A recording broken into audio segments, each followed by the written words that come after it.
Hello viewers, welcome to our channel philosophy and education learning. আজকে তোমাদের ভেনচিত্রের সাহায্যে নিরপেক্ষ ন্যায়ের বৈধতা বিচার করে দেখাবো। ভেনচিত্রের সাহায্যে নিরপেক্ষ ন্যায়ের বৈধতা বিচার, তোমরা দেখতে থাকো। দেখো, একটা প্রদত্ত যুক্তি নিয়ে নিয়েছি। জাতীয়তাবাদী ছাড়া আর কেউ সুনাগরিক হতে পারে না, আর একমাত্র সুনাগরিকরাই সৈনিক, সুতরাং কেবলমাত্র জাতীয়তাবাদীরাই সৈনিক। এটা একটা যুক্তি নিয়ে নিয়েছি। এই যুক্তিকে আমরা ভেনচিত্রের সাহায্যে বৈধতা বিচার করে দেখব। তোমরা দেখতে থাকো। দেখো, এখানে আদর্শ যুক্তি আমরা তৈরি করে নিয়েছি। সকল সুনাগরিক হয় জাতীয়তাবাদী, সকল সৈনিক হয় সুনাগরিক, এবং সকল সৈনিক হয় জাতীয়তাবাদী।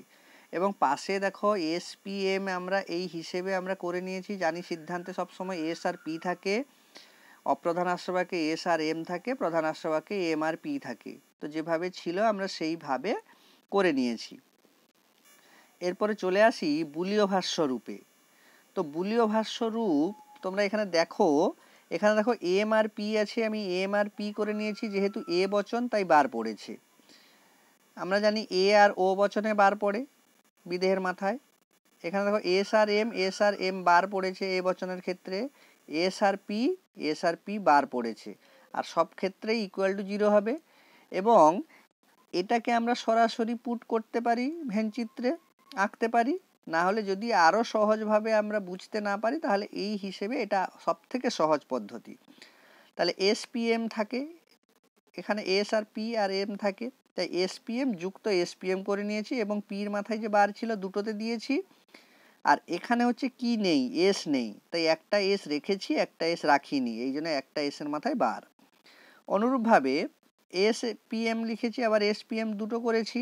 এখানে দেখো এম এর মাথায় বার, তাহলে এম এর মাথায় বার, এম এর মাথায় বার। এখানে কে নেই, পি নেই, তাহলে পি একটা রেখেছি, পি একটা রাখিনি, এই জন্য পির মাথায় বার দিয়েছি।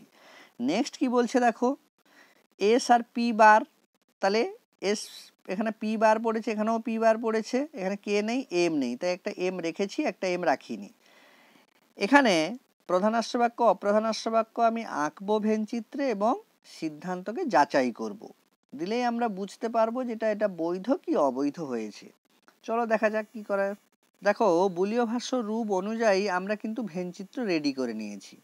এবার আসি প্রধানাশ্র বাক্য কি বলছে, S R P, S P বার এম, মানে এস আছে এম আছে, পি নেই, তাহলে এস আর এম মানে এই মাঝখানটা, তাহলে এই ঘরটা একটা ছায়াবৃত্ত। আর একটা কোন ঘর বলছে, এস নেই পি নেই, শুধু এম আছে, মানে এই ঘরটা, তাহলে এই দুটো কিন্তু ছায়াবৃত্ত হলো। যেহেতু সামান্য বচন তাই ছায়াবৃত্ত, বিশেষ হলে কাটা চিহ্ন তখন হতো।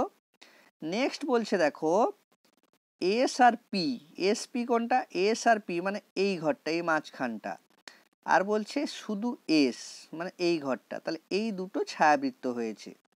তাহলে চারটা ঘর ছায়াবৃত্ত হয়ে গেল আমার দুটো। এবার আসি সিদ্ধান্ত আমরা যাচাই করব। দেখো আছে এস আর এম, কোন ঘরটা, এস আর এম মানে এই মাঝখানটা ছায়াবৃত্ত হওয়ার কথা হয়েছে। এবার এস পি নেই এম নেই, মানে এই ঘরটা ছায়াবৃত্ত হওয়ার কথা হয়েছে। আমার সূত্র কি বলছে বৈধতার ক্ষেত্রে, না সিদ্ধান্তে দুটো ছায়াবৃত্ত যদি হয় তাহলে বৈধ, যদি একটা ছায়াবৃত্ত হয় বা একেবারে না হয় তাহলে অবৈধ। এখানে যেহেতু দুটোই ছায়াবৃত্ত হয়েছে তাই কিন্তু বৈধ। আমরা চলে আসি, দেখো বৈধতা বিচার করেছি, বৈধ হয়েছে। এবার আমাদের ব্যাখ্যা করতে হবে। এই ব্যাখ্যায় কি হবে না, আমরা এতক্ষণ যে যে কথাগুলো বললাম, যে প্রধান আশ্রয় বাক্যে কি কি হয়েছে, অপ্রধান আশ্রয় বাক্যে কি হয়েছে, সিদ্ধান্তে কি হয়েছে, সূত্র কি ছিল, এই বিষয়গুলো কিন্তু ব্যাখ্যায় কথায় লিখতে হবে।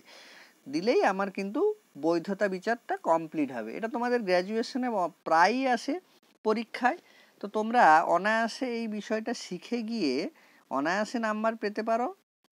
তো চ্যানেলটিকে সাবস্ক্রাইব করে রাখো পরবর্তী ভিডিও পাওয়ার জন্য, এবং নোটিফিকেশান অন করে রাখো। আমরা নতুন নতুন ভিডিও আবার আপলোড করব, তোমাদের সামনে নিয়ে চলে আসবো। থ্যাংক ইউ সবাইকে।